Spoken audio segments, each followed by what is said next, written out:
Hey guys, welcome back to my channel. My name is Sarah and it's time to choose my books for August.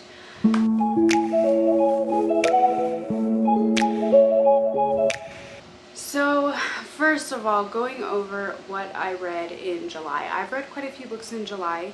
However, the four that I chose for my actual TBR, I had The Hunger of the Gods by John Gwynne, and I don't have them out here with me because my daughter is sleeping and I don't want to go get them. But I had Hunger of the Gods by John Gwynne for a mood read, and I did read that. I had City of Brass by S.A. Chakraborty for a beautiful cover. I did not read this one. For whatever reason, I'm just having a hard time starting new fantasy series right now. I'm working on it, like I'm reading fantasy, but I'm like almost binge reading them because I don't really want to start another one until I finish the series or what the books I have for that series before I start a new one. So I'm kind of having a hard time starting new ones. So I did not read that one. 3, I had a seasonal classic and I chose Little Women. I did not read this. I decided to use my change of prompt reward from a while back to do a mood read, and for that one I read Done and Dusted by Lila Sage. I read that one. I loved it. I gave it 4.5 stars. And my secret TBR / one word title, I read Bride, and I did read this one and I really enjoyed that one. I also gave that one 5 stars. So at that rate, I chose 4 books and I read, technically I ended up reading 3 out of the 4. So I will be adding in an extra throw, and I just so happened this month to have a bonus throw as well. I threw an extra time. I threw 8 times, and instead of deleting that footage and not choosing that 8th book because I didn't need it, I'm just going to roll with it. And if I read it, I read it.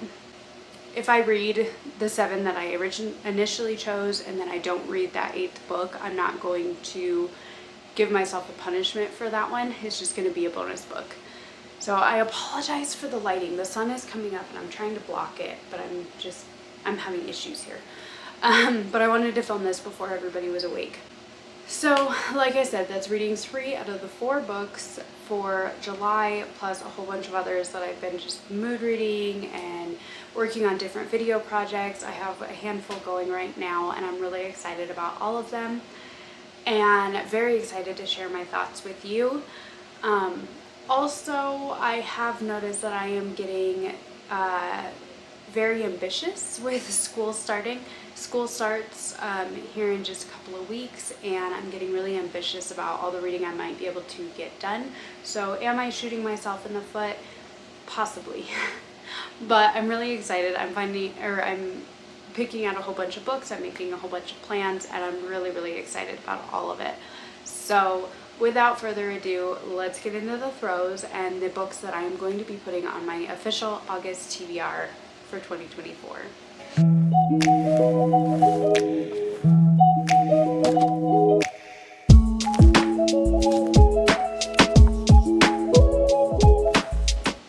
Okay, so I'm trying to adjust the camera as the sun is moving. The first prompt that I got was a historical fiction, and for that I'm going to choose I Was Anastasia. This is by Ariel Lawn. I've had this on my TBR for years and it's always really intrigued me. However, I have yet to pick it up. So this one it says Russia, July 17th, 1918. Under direct orders from Vladimir Lenin, Bolshevik secret police force Anastasia Romanov, along with the entire imperial family, into a damp basement in Siberia where they face a merciless firing squad. None survive. At least that is what the executioners have always claimed. Germany, February 17th, 1920. A young woman bearing an uncanny resemblance to Anastasia Romanov is pulled, shivering and senseless, from a canal in Berlin. Refusing to explain her presence in the freezing water, she is taken to a hospital where an examination reveals that her body is riddled with countless horrific scars. When she finally does speak, this frightened, mysterious woman claims to be the Russian Grand Duchess Anastasia. The questions swirling around Anna Anderson's past and the mystery of Anastasia Romanov's fate chart a saga that spans half a century and touches 3 continents. Every bit as vivid and climactic as it is poignant and enchanting, this novel brings a piece of legendary history to life. So it sounds really intriguing, and I'm really excited to finally try it. I've never read anything by this author before. I know that she's written a handful of books. Some of them, they seem to keep catching my eye, but I want to try her writing before I buy any more.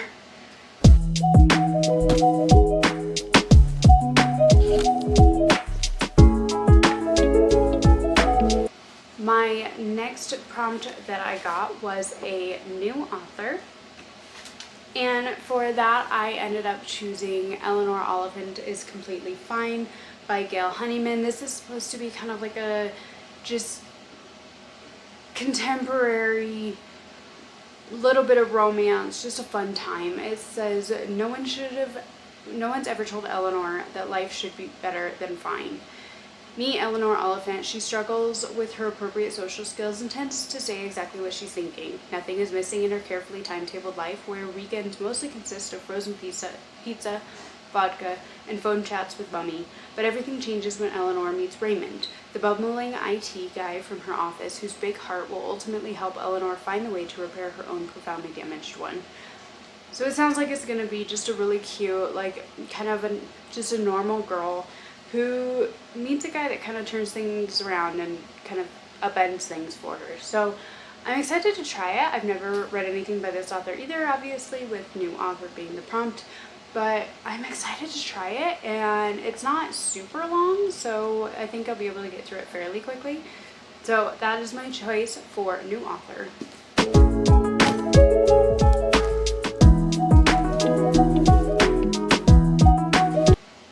The next prompt that I got is adapted, and for that one I will be choosing The Ballad of Songbirds and Snakes by Suzanne Collins. I am so excited to read this book.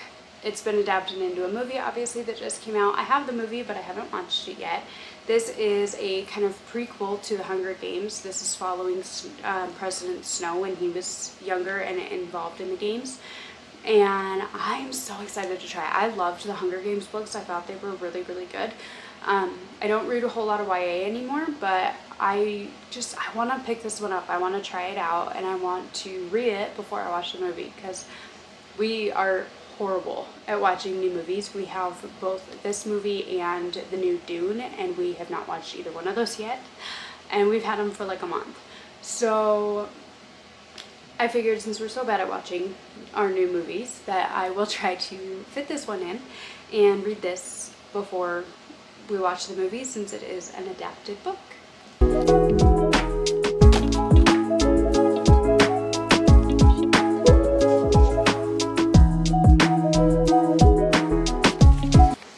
Alright, and as per usual, I had my next prompt land right in the middle between highest rated and historical fiction.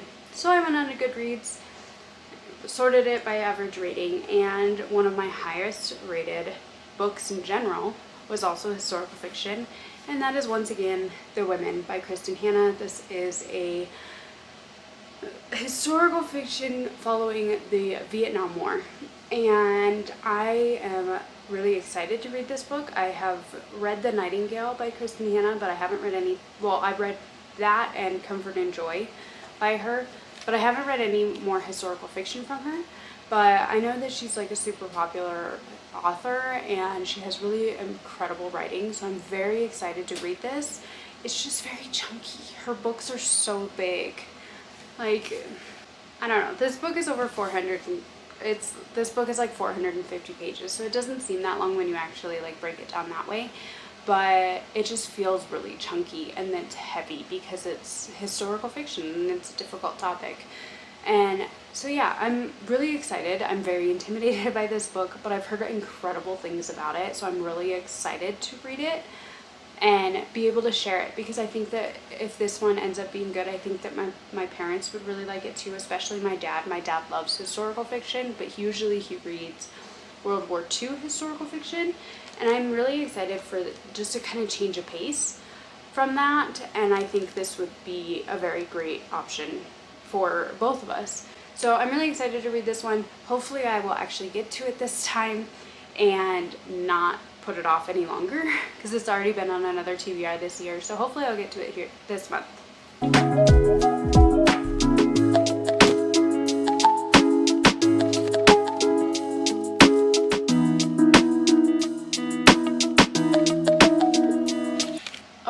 so my next prompt, I got a random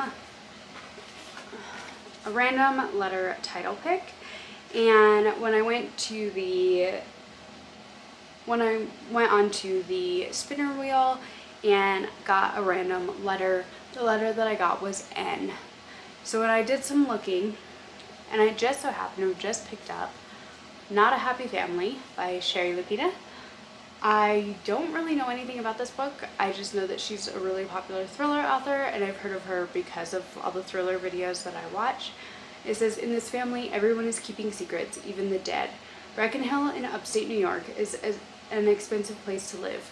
You have to be rich to have a house there, and Fred and Sheila Merton certainly are rich, but even all their money can't protect them when a killer comes to call. The Mertons are brutally murdered the night after an Easter dinner with their 3 adult kids, who of course are devastated.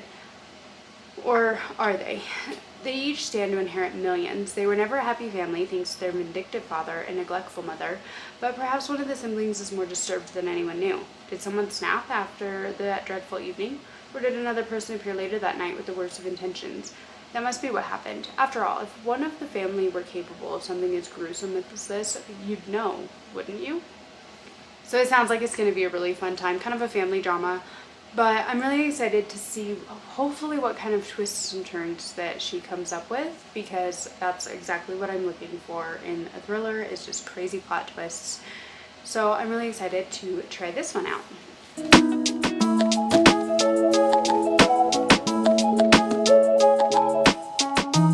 Okay, ignore my cooler. When it's 100 degrees outside, we need more than just a really crummy little swamp cooler. Okay, so the next prompt that I got was gifted, and for that one, my sister will be very happy to hear. I will be choosing Warbreaker by Brandon Sanderson. She bought this one for me a while ago, and she absolutely loved this book. She loves Brandon Sanderson, and the only Brandon Sanderson I have read so far is Trust the Emerald Sea. This one intimidates the shit out of me. All of his books are so interconnected and intermingled and long and epic, and just, I know that they're supposed to be amazing and I know everybody loves them, but they just intimidate the crap out of me. But she bought me this one. She thought it would be a good place to start. She got my dad to read it. So now it's my turn, and so I am finally going to read Warbreaker. I have no clue what it's actually about. I'm just going to kind of go in and just roll with it. But I don't know what to expect. I'm probably going to love it because I know that my sister usually picks books that I'm going to love, but I don't know, I'm nervous. So another chunker on my TBR, but I'm finally going to try to read Warbreaker by Brandon Sanderson.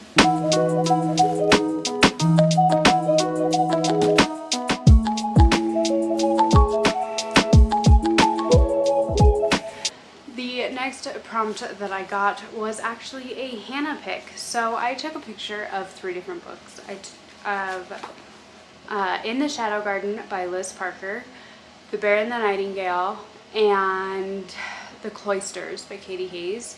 And then I also told her I also had Bird Box and Josh Mallerman, and asked her if she would choose one of those books. And the one that she ended up choosing was In the Shadow Garden by Liz Parker. This is a cozy, magical, realism type fantasy, and I don't know, I think it's going to be really cute. I looked at this one on Book Outlet a couple different times. I was going to buy it for me, my mom, and my sister, and then it went out of stock, and then when it came back in stock, I snagged it before it could go out again. So I'm probably going to go through and tag this one up and annotate it, and so that way I can share it with my mom as well once I finish, as long as it's good, which I'm assuming it will be. And it says, the richly atmospheric and luminous debut about 3 generations of women whose magic is as much a part of life as love, death, and the rich, dark earth beneath their feet. There's something magical about Yarrow, Kentucky. The three emphatic witches, the Haywood family, are known for their shadow garden. From strawberries that taste like chocolate to cherry tomatoes imbued with the flavor of basil and oregano, their magic can cure any heartache, and the fruits of the garden bring a special quality to the local bourbon distillery. On one day every year, a shot of Bonner bourbon will make your worst memory disappear, but the Haywoods will never forget the Bonners' bitter betrayal. 20 years ago, the town gave up more than one memory. They forgot an entire summer. One person died, one person disappeared, and no one has any recollection of either. As events from that fateful summer start to come to light, there must be a reckoning between the rival Haywood and Bonner families. But untangling the deep roots of this town's terrible secrets will expose more than they could ever imagine about love, treachery, and the true nature of their power. So this book sounds really, really good, and I'm so excited to try it. I am getting into the fall mood like you wouldn't believe, because once it hits 100 degrees here, that's when I'm like, okay, I'm over summer. I want it to get cold or colder. I don't want cold. I don't want snow. I don't want crappy weather and crappy roads, but I do want it to cool off. So I'm getting into the fall mood, and I'm really, really excited for fall. So I'm going to start picking up kind of spookier fantasy or cozy, like just more books with fall vibes. So I'm really excited to read this one and kind of kick off August with a cozy fall type read.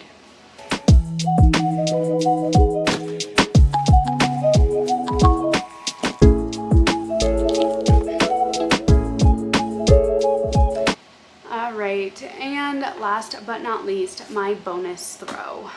The extra throw that I didn't need to do. But for that one, I got an Instagram pic. So I went to the Explore page on Instagram. And the first book that I saw that I owned is the one that I'm going to go with. And I'm very excited to say that book is Starling House by Alex E. Harrow. So I've read a couple of books by Alex E. Harrow before, and I've really, really enjoyed her writing. She has a really beautiful way of writing, and I've really enjoyed it. I've heard this one is supposed to be just kind of a slower gothic style book, and so I'm really excited to try it, because like 10,000 Doors of January was really, really different, but I had such a great time with that book, and it was so interesting. And so I'm really excited to try another one by her. I read one of her shorter stories, The Spindle Splintered, I believe it was called, and I liked that one a lot as well, but not quite as much. So I'm really excited to try this one out, and I've heard amazing things about it. I was so excited to find it. This has been on my radar since it first came out, and I finally have it, and I really, really want to read this soon. So August is the perfect time to do it. And again, it's kind of having that fall vibes. Like, it's just, I don't know, this is such a beautiful cover, and I'm so excited to read this book. So that being said,